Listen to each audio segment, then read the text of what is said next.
Hello to anyone and everyone who's decided to watch this video.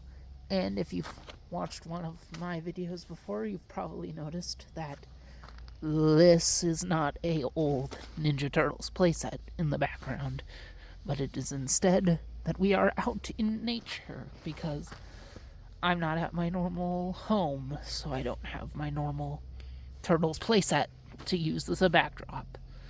So we're gonna do this outside in the wild, and if you don't like the sounds of birds and wind chimes in nature, well, too bad, you gotta deal with it. And today we are looking at the G.I.Joe classified Big Boa. Normally I like doing these G.I.Joe classified figures in batches for videos, but I might be cutting back a little bit as much as I love the line, just for space and money reasons. So we're gonna try doing a couple of standalone videos, see how we feel about him.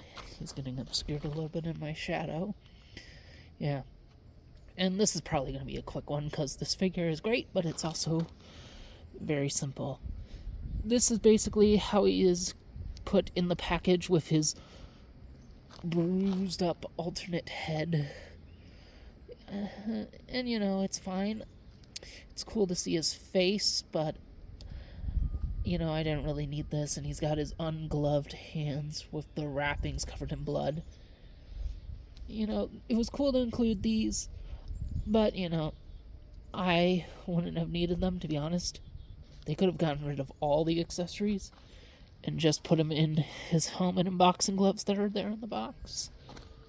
And honestly, I would have been okay with it, which is probably controversial to say because I know a lot of people are upset that he doesn't have like his boxing glove.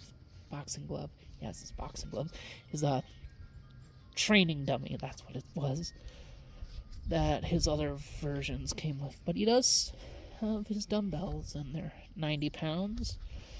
So, you know, he can do his weightlifting, or you can give those to the Cobra troops he's supposed to be training. So he's practicing to fight Rocky. If you didn't know, this guy was made to be a partner to a licensed Rocky figure for G.I. Joe. That never happened. But we still got Big Boa anyway. And let's also take a quick look at his box. I normally don't care about packaging, but they have changed the packaging for G.I. Joe Classified once again. It seems to change every year. Still following the basic formulas that it has been of having the nice art. It has a very nice render on the back of the figure. But, you know, they've made it more, I don't know, sleek, I guess. Getting rid of a lot of the blues, although they are still in there, and replacing them with blacks. But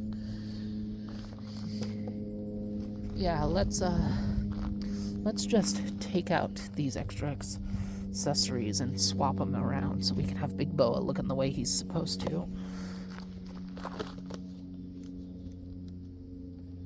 And wait while a plane flies overhead. I don't even know if the camera's picking that up. That's what happens when you're out in nature, eh, Big Boa? Okay, quick, admittedly lazy jump cut later, and he has been swapped out to how Big Boa is known to look, and I have, of course, brought in Sergeant Slaughter and a Cobra Trooper just to size him up here as we finish this off, as this bird continues to chirp. And one thing I want to point out is how long the pegs for his hands are. Like, this is like around that really long length they use for the Power Rangers figures. And I don't get why they use this. If anything, they should give every figure the type of pegs the Bat's hands used, because those were the best, and I would bring in hands from a Bat figure to compare it with, but all my Bats are at my regular home, so can't do that. But yeah. But we can do this, and honestly, controversial opinion again, this is all this figure would have needed to be for me to like it. Could have just had no accessories, just the helmet, the gloves, the body. That's it. And he is looking very, very nice, very well detailed. He's got all the muscles, he's got the Cobra blue pants, the top, or lack of top, as he's got the spiked straps wrapped around his chest. You know, Big Boa is a simple man with a simple design, and makes for a simple toy, and that's all he needs to be fun. I do wonder if we'll maybe one day get the female Big Boa from the IDW comics to go beside him. But, you know, that'll be quick. Also, interesting that his visor is orange.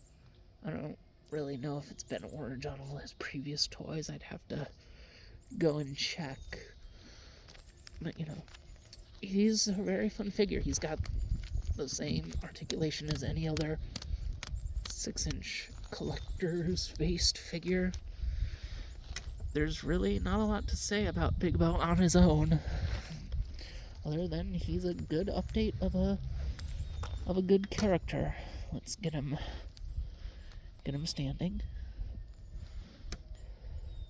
standing up straight, and let's just pull in Sarge and the Trooper a little bit better so we can more properly see that size comparison. He's basically the same size as Sarge, maybe a little bit taller.